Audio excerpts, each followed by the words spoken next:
Becoming an NBA player can be one of the most exciting moments in the lives of young athletes. Signing a rookie contract opens many doors and can be the start of a long and successful career. But despite all the joy that comes with joining a franchise, not everything is perfect during year one.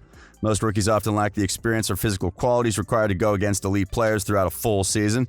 That means they usually have to go through a learning process as they adapt their bodies and minds to the way the game is played at the pro level. Not to mention the lifestyle changes that come with starting an NBA career. But while rookies usually have a few months to start making those adjustments, things have been different this year. Newcomers had to go through the shortest preseason in league history after having spent months without playing basketball competitively, and that can make the start of their careers more difficult than expected at first. Still, the world will have its attention on this year's class and its top picks, and Anthony Edwards will be no exception, even though he may have one of the most unique situations going for a first pick. Welcome to Courtside. Today we're taking a look at how Edwards has performed during his first few games as a pro and what we should expect from him going forward. Under normal circumstances, the period between draft night and a season's opening night lasts about 4 months, and many things take place during that time, including free agency, summer league, training camps, and the preseason games. The players selected in the draft also start making all the preparations required to start their new lives. They look for somewhere to live, get familiar with the place they'll be playing at during the next few years, and may get to know their new coaches and teammates. But most importantly, they start preparing for the start of their NBA careers.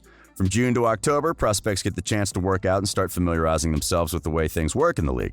They also participate in the Summer League, where they get to compete against other young players and athletes trying to get a roster spot. Then after a few months, they can start practicing with their teammates during training camps before playing against other teams in preseason games that work as a way for them to get to know how things work during a real game. In other words, rookies usually count on a considerable period to prepare themselves for the first season of their pro careers, which can help the transition from college go a little easier. Unfortunately, things didn't go that way in 2020.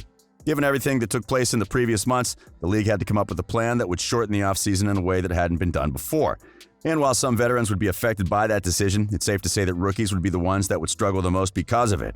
As a result of the compacted offseason, there was only about a month between draft night and 2020's opening night, and the prospects who had spent well over half a year without playing organized basketball suddenly had to make the jump to the NBA in record time. And, as should have been expected, that had an impact on the way some of them performed during their return to the court. In Edwards' case, things did not go smoothly. This year's top selection showed the rust that had been accumulated throughout the year and had a poor performance during his first preseason game with the Timberwolves. The rookie managed to play better in the next 2 contests, but it became evident he was struggling with finding the right moment to shoot as he finished with a low field goal percentage in 3 games. And while it didn't become too much of a story, those games showed some of the flaws associated with him before being selected in the draft. Namely, his shot selection wasn't the best during his lone season in college, and his shooting percentages were affected because of it. His inefficient shooting was one of the concerns associated with him before draft night, and it goes along with other elements that could be worrisome to fans in Minnesota, such as his inconsistency on defense and an apparent lack of effort.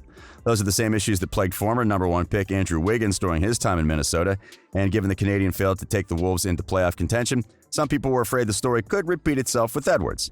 But even while those concerns are valid, there have been reasons to believe Ant-Man will do more for the franchise than Wiggins could. First of all, Edwards' early struggles had a lot to do with the fact he hadn't played competitive basketball since March. As he admitted during an interview, he didn't feel to be ready before playing his first game as a professional. And the fact his role would be different from his college days didn't make things easier. During his lone season at Georgia, the shooting guard was his team's primary offensive option. That meant he was used to having the ball in his hands, especially in close games. However, things will be much different in Minnesota, something that will require an adjustment from him. Unlike most number 1 picks in the past, Anthony joined a team looking to take a step forward in its quest to return to the playoffs. After all, the Wolves had already acquired 2 all-star players and an excellent scorer at the wing position. In other words, the Georgia native won't have to put up star-like numbers during his rookie season to give his team a chance to win games. In fact, there's a chance he won't have to do much at all, and that's something that could both help and hurt him. For example, it wasn't clear what his role with the team would be at first, given the depth the Wolves had at his position. But as soon as the preseason started, it became evident the Wolves intended to bring him off the bench to provide some scoring and energy with the second unit. That decision means he likely won't receive too many minutes during most games, and he may not see action during fourth quarters either. As a matter of fact, he's only played around 25 minutes during his first 5 appearances with the Wolves and has been off the court during late-game situations. But the fact he may not receive starter minutes or a prominent role in the offense during his rookie season doesn't mean he won't be able to excel as an NBA player. Conversely, this may end up being an excellent opportunity for him to work on his game, especially given he's already shown to be able to adapt to circumstances. Being his team's 3rd or 4th option, depending on who's on the floor, means he'll have more freedom than ever before. As he's already acknowledged, he was used to seeing double teams during his time with the Bulldogs, but that won't be the case anymore, and he could use that to his advantage.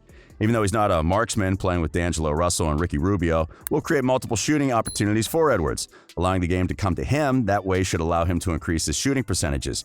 And even if he's not able to become a sniper from long range, there's hope he'll be able to make open shots consistently. He'll also have the chance to make drives to the basket, and that's an area of his game that's already looking like a weapon that could cause troubles for opposing teams.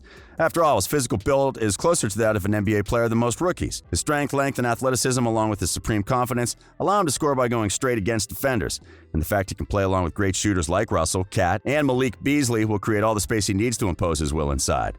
That has already been working for him so far, but there's a chance one of his best attributes doesn't have to do with his physical skills, but with his mind. Edwards has described himself as a quick learner, something that's also been repeated by the Wolves coaching staff.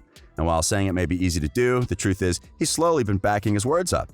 After the slow start during the first preseason game, he kept making small improvements, which included increasing his scoring, making a few excellent passes, and playing excellent defense on Luka Doncic once. And even though none of his preseason performances were particularly brilliant, his play started to look a lot better once the regular season got going. During games against Detroit and Utah, Ant-Man brought an offensive presence off the bench that had an immediate impact on the game. In both cases, he was able to produce points during the first half that ultimately helped his team to get into a position where it could win both games, which was exactly what happened. He also shot the ball much better than during the preseason, especially in the game against the Jazz. And while it may be too early to make any objective conclusions, it looks like he's been able to get better after every game. So while there may still be legitimate concerns regarding whether or not he'll be able to help the franchise become successful in the short and long term, so far the rookie seems to be on pace to prove his doubters wrong, especially those who said he wouldn't be a candidate for Rookie of the Year. Of course, a couple of games during the first week of the season may not end up meaning too much. But still, the shooting guard has already displayed the ability to play well on both ends of the court. He can drive, pass the ball, play defense, and make shots at a decent rate. The challenge will be to put all those things together and do it every game for a full season. And even while there may be occasions where the rookie doesn't look like a first pick or a future star, it's starting to look like the Wolves made the right selection. To sum it up, while there's not enough evidence to make any conclusions, Anthony Edwards has looked like a solid basketball player so far. He's capable of making an impact on games without having the ball on his hands, and that may help Minnesota get some much-needed wins during a shortened season. It's not clear whether he may emerge as the best player in his class, but just like it happened before the draft, there's not a consensus on who's the best rookie this season. Still, if Ant-Man keeps making things the right way, there's a chance he'll start receiving more attention as the season goes on. But now, do you believe Edwards is the perfect complement to the Wolves' core, or will he also end up being another failed experiment?